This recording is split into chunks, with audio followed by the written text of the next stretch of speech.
Oh, man. We're up.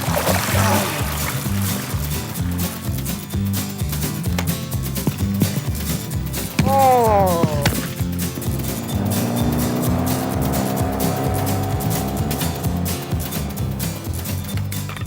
Hello, sportsmen. Guess what? I'm back with a brand new series, one that is filled with practical information. For example, in just a few minutes, we're going to go pheasant hunting. Based on our experiences from the first couple days of the season, I'll give you some tips on how you can hunt pheasants more successfully in the 1990s. Now, it's only practical to eat what we bring home, so Kathy Beitler will show you how to prepare a super pheasant recipe. We have a home video about white-tailed deer and a lot more. So you stay tuned. I'm Fred Trost with some ideas on how you can become a more practical sportsman. They could be even sitting along this stuff as we walk by. Come on. He winded that one.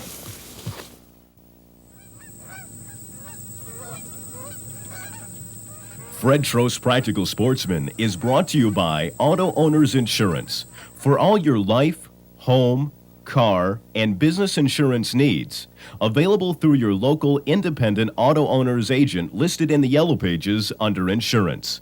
And by the financial support of viewers like you. Here's a home video taken on June 6, 1990 by David Mamo from Milford. Now this is a wild deer, a yearling doe that was born the year earlier here in his backyard, and for some unexplained reason took a liking to Dave Springer's spaniels that were usually kept in a pen.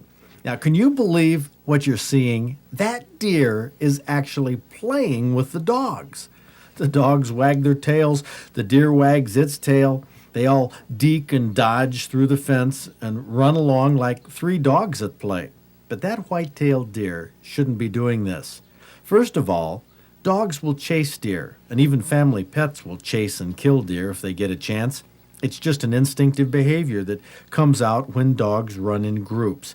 But there's something that the Mamo family was more concerned about than the deer's safety. It was the Mamo's young kids.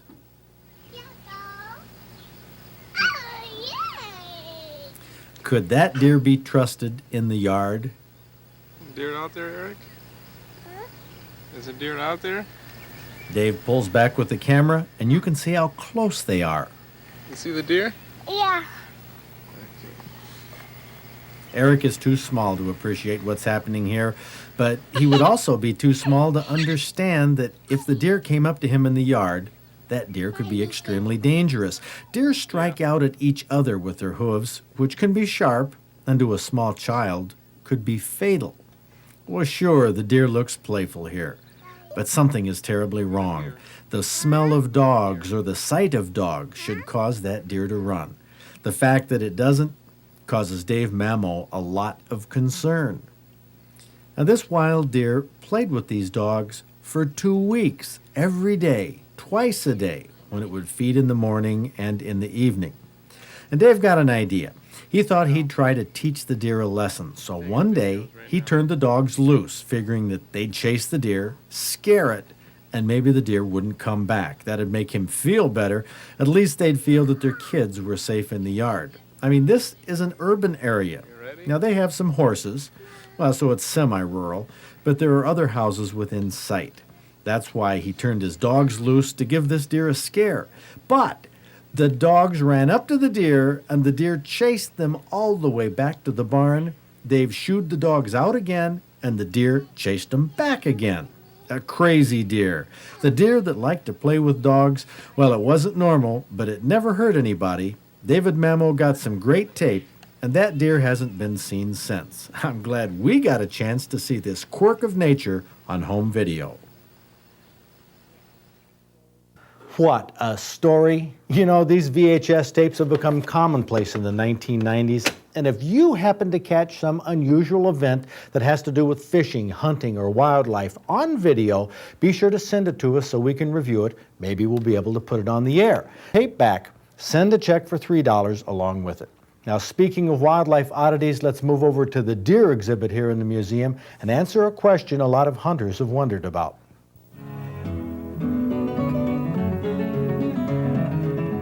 Do bucks rub the drying velvet off their antlers because it itches?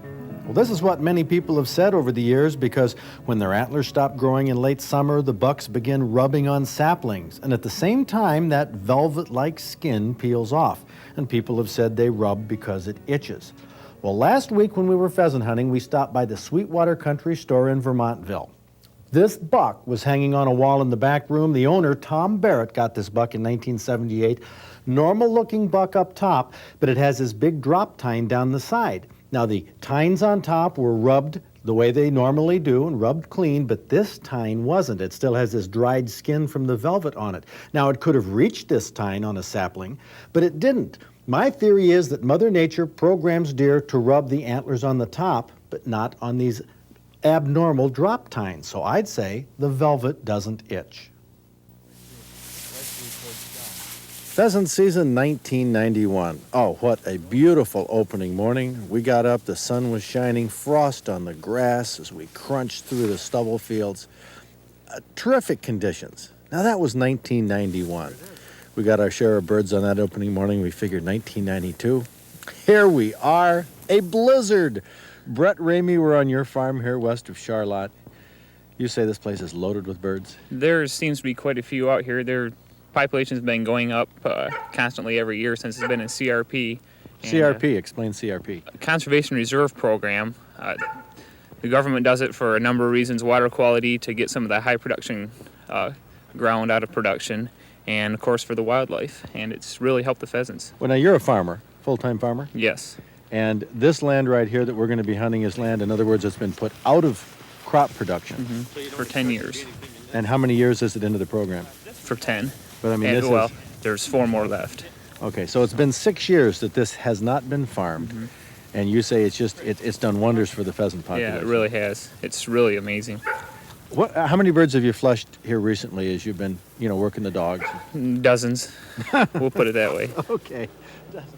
I've heard a lot about this Conservation Reserve Program in the past 2 years. It's a federal program for farmers, paying them to take their land out of agricultural production.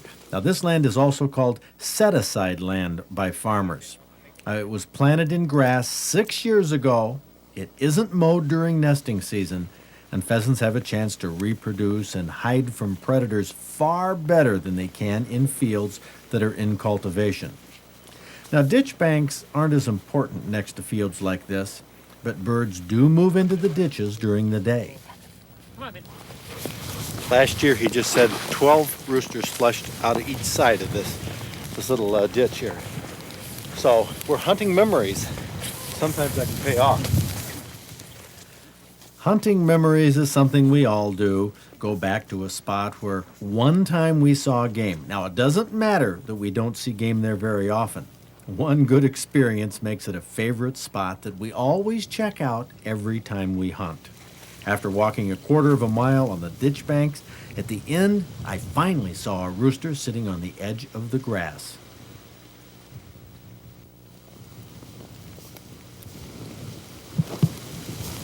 Rooster. The rooster right down here, John. Are you rolling? I'm rolling. See that rooster sitting right down there? No. See him? Right there. Here he goes. Where is he going? There, right there. Ah. Too far away. Now, that bird, I don't know if it was smart, but it flew right along the water down to the end and got basically out of range. But you saw him sitting there. It could be, that we walked by a lot of those. Could very well be.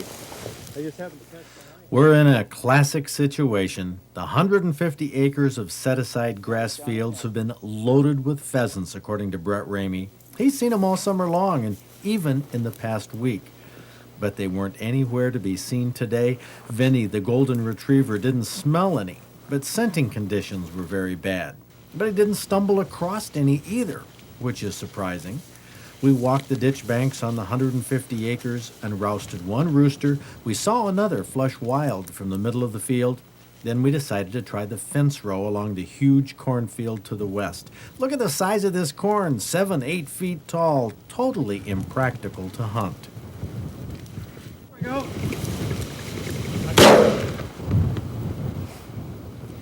2 roosters popped out along the corn, and I missed. For all that walking, those were the only birds that we saw. Nobody will be surprised that we didn't limit out. The question is why? What are you going to say, Brett? I say the weather. I think the pheasants were a little smarter than we were today. They're home somewhere nice and safe and warm, and we're out here in the elements. So where do you think they are? Are they in the corn? Are they holding tight in the weeds? My guess would be they're in the corn. If I was a rooster, that's where I would be. I wouldn't be out here in this. What about you, Tim? You think Corn. Corn? Corn. They're up there in the corn. So they're not holding in these fields. No. Not this time of day. And the corn was a little too tall to hunt. So. Just a little bit. Oh, well. I think we walked by some of them in the ditch rows, though. Yeah. We did walk up on one there, and then one flew out a long ways before we got there. In any case, we left them all. Everyone. They'll be here for next time. Well, we left all those pheasants on opening day, not because we didn't hunt hard, but because of the weather conditions that affect pheasant behavior. Now, basically, falling rain and snow will cause pheasants to hold tight in heavy cover, whether it's thick grass or standing corn. In fact, they'll hold so tight it might not be practical to spend time hunting for them unless you have a couple good dogs that can sniff them out. But in good dry weather, pheasants flush easily from roosting cover, but it's within an hour or so after sunrise, so hunt this cover early. Now, on the 3rd day, we went back with Brett Ramey. Conditions were normal, and the pheasants reacted normally. This was more like it. Clear skies, crisp temperatures, frost on the grass. Pheasants move in weather like this, and we wanted to get over by that cornfield before they left their roosts. But we were too late. Right over there. Look at them. There's 4 roosters. They look like maybe a that. There goes. Oh, we ought to get right over there. Let's go. Yeah, look at them. Look at them. They kept peeling out of that one spot. Dozens of pheasants, roosters and hens. John Ford had to run with the camera if we wanted to get there before they were gone. Now, Vinny, the golden retriever, isn't a pointer. He flushes the birds he comes across, but by the time we got there, most of the birds were gone. Was that something else? Talk about being close to the right spot at the right time. Oh. Whew. Well, now we're ready for them. I guess just work down this way. They're probably still going to be. There's the hen. There's still going to be some. Vinny, come on. Oh, they got to be sitting all around us. Oh, man. Oh, if we would have just walked down here rather than over there. Successful hunting, like many activities in life, involves being at the right place at the right time. And I'm not kidding when I say there were at least 75 pheasants that popped out of this one part of the field. Groups of 4 or 5 at a time, flushing and sailing into the corn. Now, that continued for, 45 seconds or a minute, and it was continuous.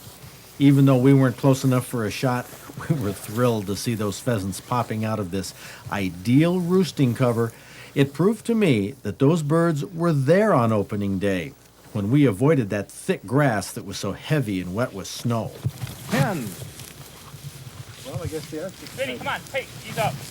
Where you find one pheasant, there's usually more.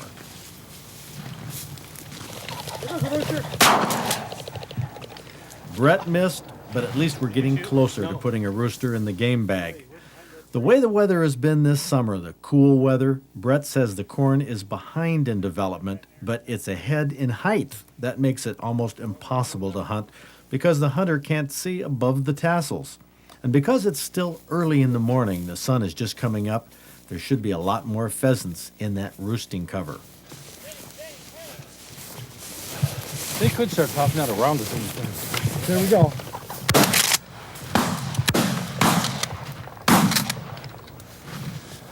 Okay, one down. Oh, he got the other one too. Well, I can have my limit here in just a second, John. Good shoot. They could be all around us.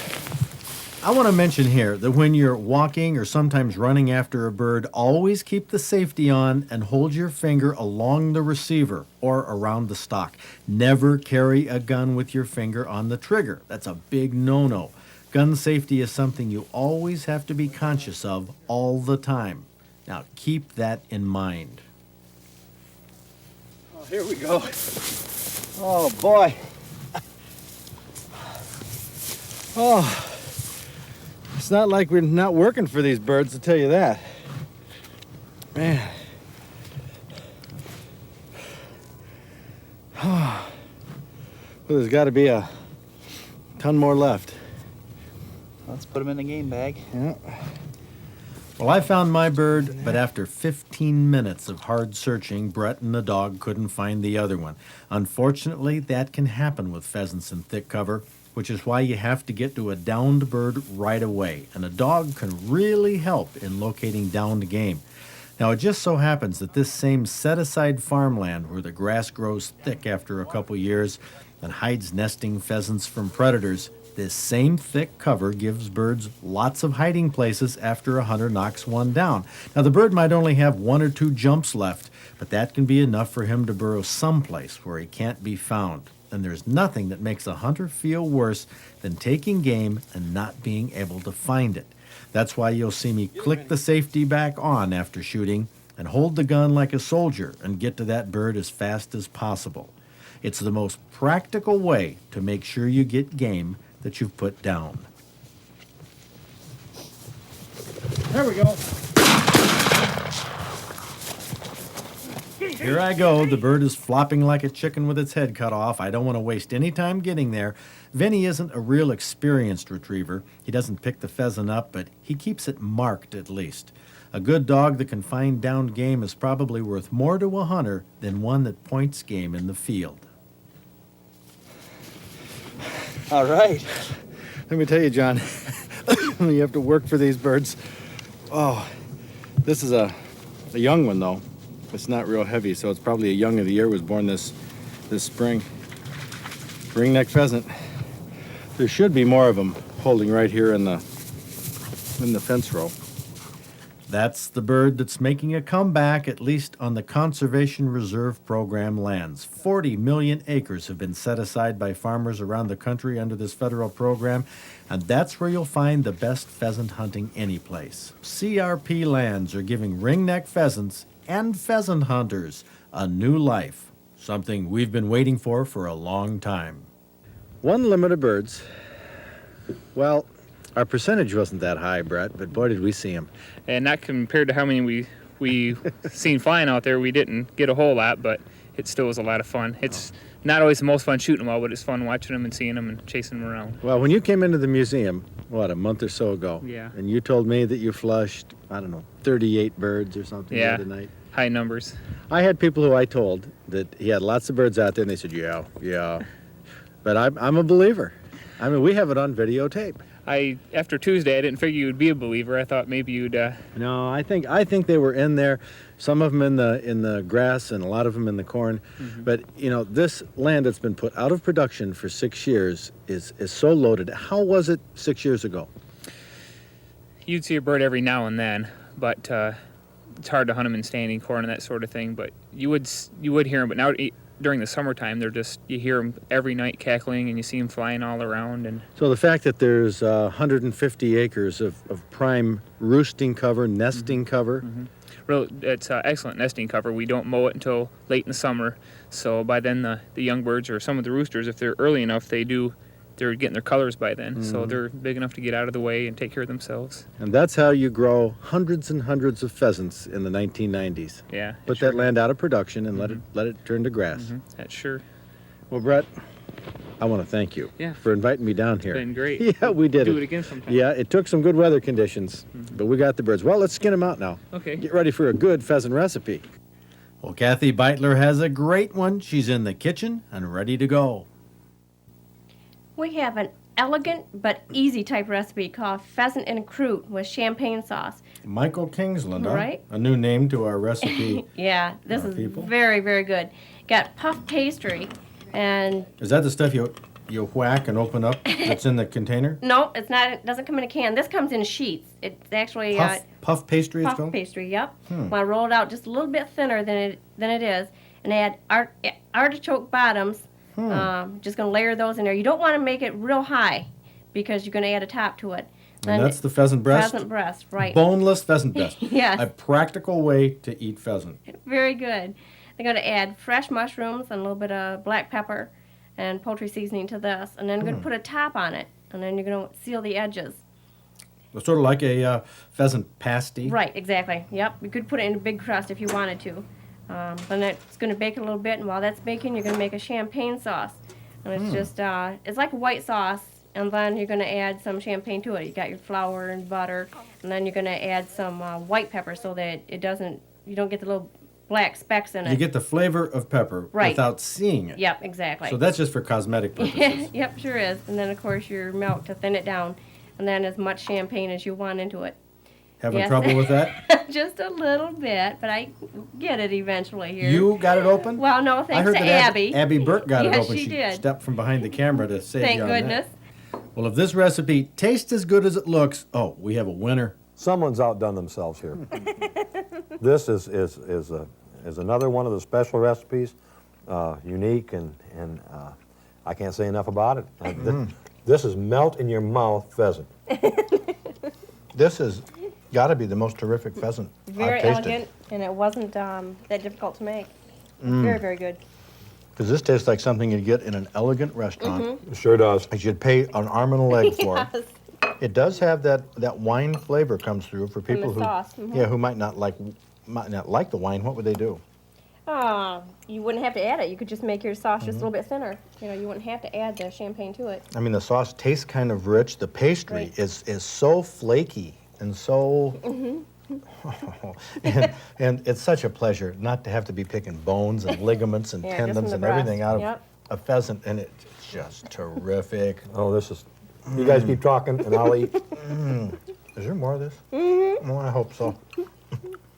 You can get a copy of this recipe in our new Practical Sportsman magazine. All the old Outdoors Club members will receive it in about a month.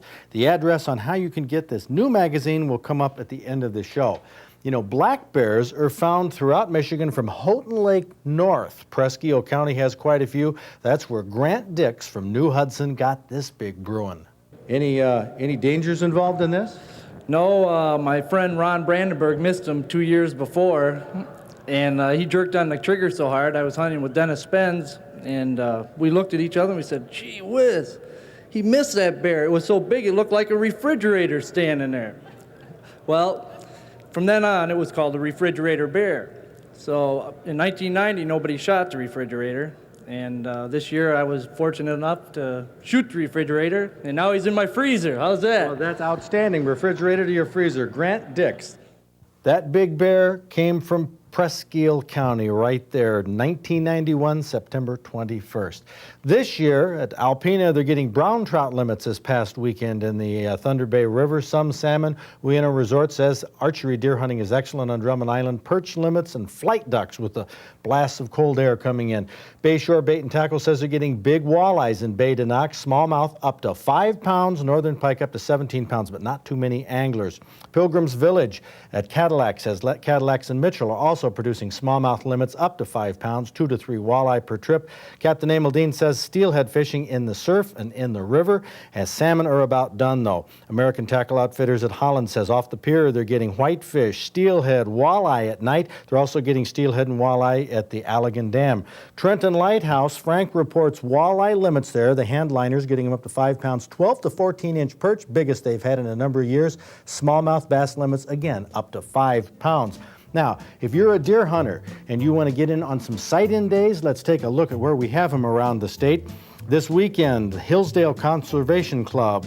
I want to encourage you on this new series to get outdoors because it's a great place to be, but be practical. Spend your time and your money wisely, and above all, be safe. Have a good weekend, and I'll see you right here next week.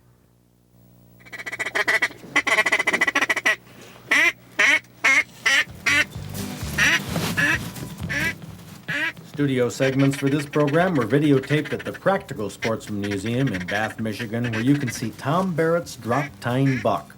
Next week, we'll review several types of portable deer hunting blinds. We'll take you duck hunting at Drummond Island, and we'll try a recipe for duck that has a bizarre array of ingredients, but it's extremely tasty. So join me next week, same time, same station, for The Practical Sportsman, right here on Public TV.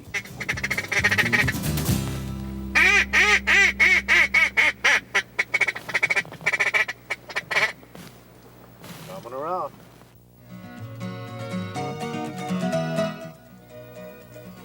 The first edition of the Practical Sportsman magazine will be the December-January issue, but it will contain all of the October and November fish and game recipes, including that pheasant recipe you just saw. The magazine will be full of how-to information, phone numbers of our sources for the guide report and outdoor calendar events, lots of useful articles on hunting, fishing, and the shooting sports. If you had a current membership in the Old Outdoors Club, your membership will be transferred over to our new Federation of Michigan Sportsmen. If you weren't a member, send $3 for the December-January issue of the Practical Sportsman magazine to Box. First issue will be coming out the end of November.